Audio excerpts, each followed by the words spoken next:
छान भाजी काढून व्यवस्थित ती पाण्यामध्ये घातलेली आहे धुण्यासाठी।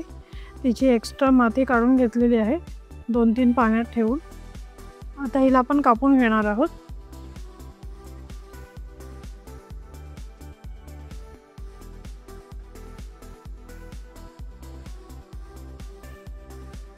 इथे मी मेथी बारीक कापून घेतलेली आहे, ओलं खोबरं घेतले आहे, मीठ, राई, जिरं, बटाटे बारीक कापून घेतलेले आहे, लसूण, मिरची, कांदा आणि हळद।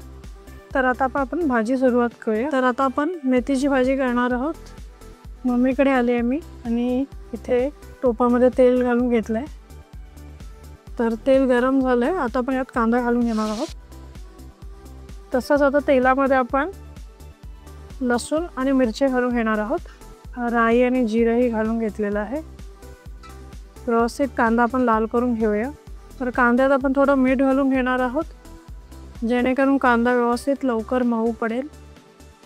आणि त्यामध्ये आपण आता बटाटा घालून घेऊया।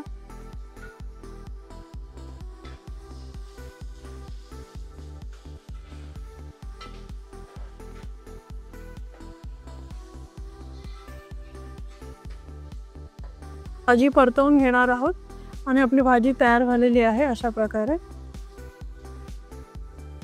यामध्ये आपण खोबरं घालून घेणार आहोत।